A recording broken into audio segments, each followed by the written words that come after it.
morning to all our listeners for today. You are tuned in to DWEA 104.5 FM, Radyo Tasyo, kung saan ang kaalaman ay sasahin papawid. Radyo Tasyo, angat saan man.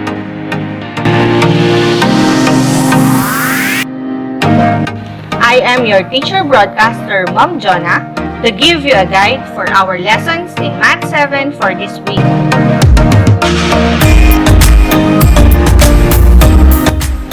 But before we start, make sure to find a place in your home, preferably in a chair and table, where you can work comfortably.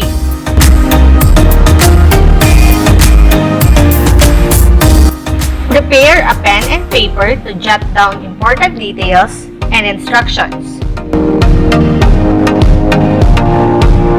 Get your weekly home learning plan, compendium of notes in Math 7, and the activity sheets provided for you.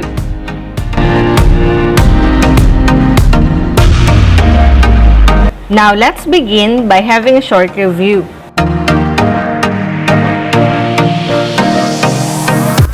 From our previous lesson, we learned that the three undefined terms, the point, line, and plane, are the foundations of geometry.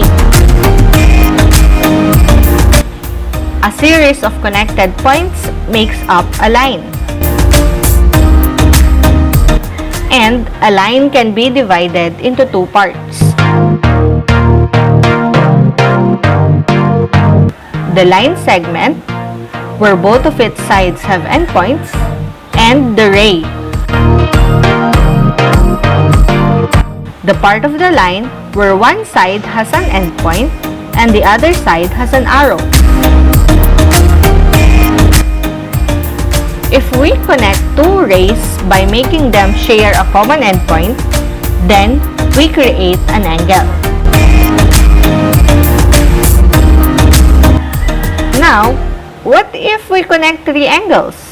What image do you think we can create? That's right, we make a triangle. What if we connect 4 angles, or 5 angles, or more? Then, we create the polygons. The word polygon comes from the Greek word poly, which means many, and gon, which means angles. So basically, a polygon is a figure with many angles.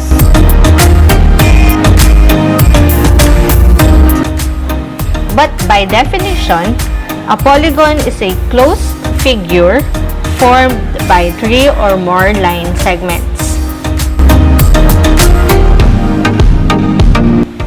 Each polygon has its sides and vertices. Vertices is the plural form of vertex. These are the angles formed in the polygon. It also has interior angles and exterior angles.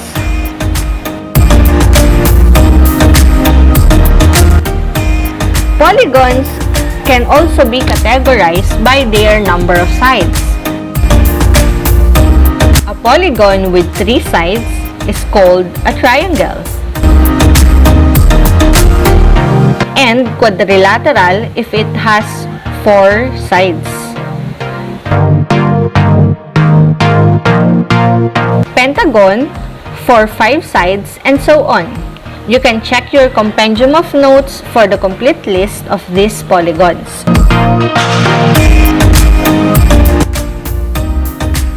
For your day 1 activity, you will be needing the following materials: long band paper, glue or tape, matchsticks or posporo. You can also use broomstick or barbecue sticks, whatever is available in your home.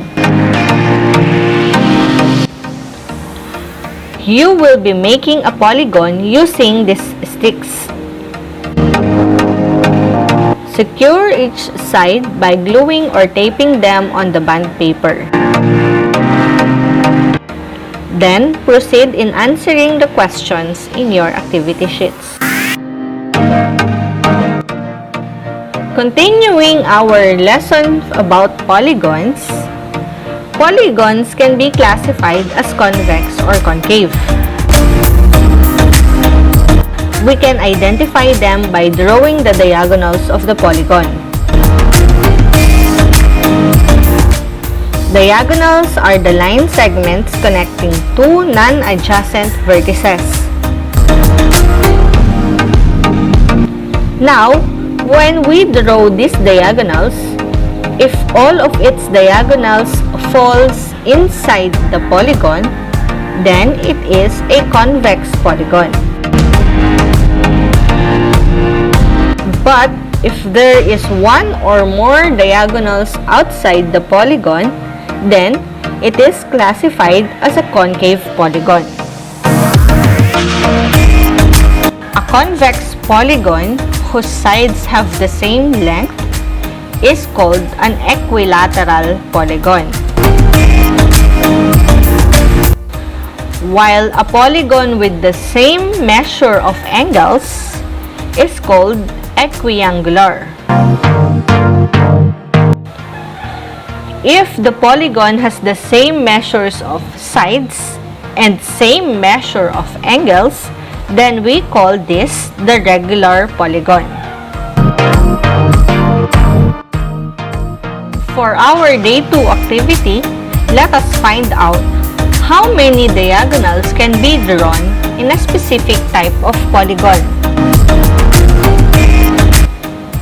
How many triangles can be made, and what is the sum of their interior angles? You can write down your answers on your activity sheets. For our day 3 activity, we are going to apply the angle sum of the interior angles of a polygon in finding the missing angles of each given. You can look at your compendium for the list. For our day 4 lesson, let us now learn about circles. You can draw a circle using your pen and paper so that you can follow through our discussion. A circle is a set of points in the plane that are equidistant to a fixed point called the center.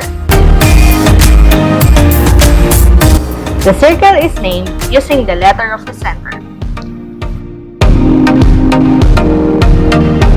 Aside from the center, here are some of the terms related to circle. The first one is the radius. The radius is the fixed length from the center to any point on the circle. The next one is the chord. It is a segment whose endpoints lie on the circle. Third one is the diameter. Diameter is also a chord, but it passes through the center. The diameter is the longest chord that you can draw inside a circle. The radius, chord, and diameter are segments or line segments that are drawn on the circle. This time, let's go with the arc. The arc is a part or portion of the circle. If the arc is halfway through the circle, then we can call it a semicircle. When an arc is drawn from the circle, it cuts the circle into two portions. The smallest portion is called the minor arc, while the bigger portion is what we call the major arc. If we draw segments from the endpoint of this arc to the center of the circle, we can create an angle where its vertex is on the center. We call this angle the central angle.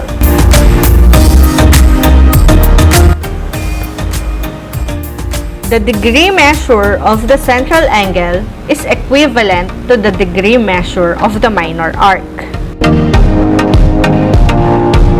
To find the degree measure of the major arc, simply subtract the degree measure of the minor arc from 360 degrees. Since a complete revolution of a circle is equal to 360 degrees. If the vertex of the angle is on the center of the circle, it is called a central angle. But if the vertex of the angle lies on the circle, then this angle is what we call the inscribed angle. While the arc on its interior is what we call the intercepted arc. The degree measure of the inscribed angle is 1/2 of the measure of the intercepted arc.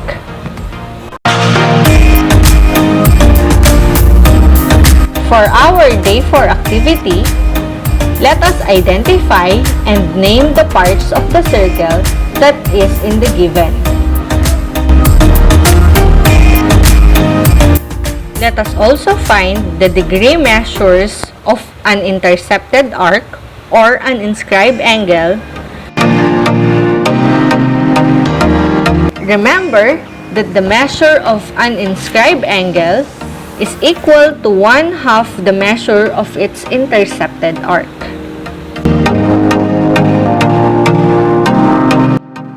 And that will be our lesson for this week. If you have any questions, clarifications, or concerns about our lesson and activities, feel free to PM me on my Facebook account or message me through our group chats. That's all for today. Thank you for listening. For more radio broadcast instructions, always tune in to DWEA 104.5 FM, Radyo Tasyo, kung saan ang kaalaman ay sasahing papawid. Radyo Tasyo, angat saan man.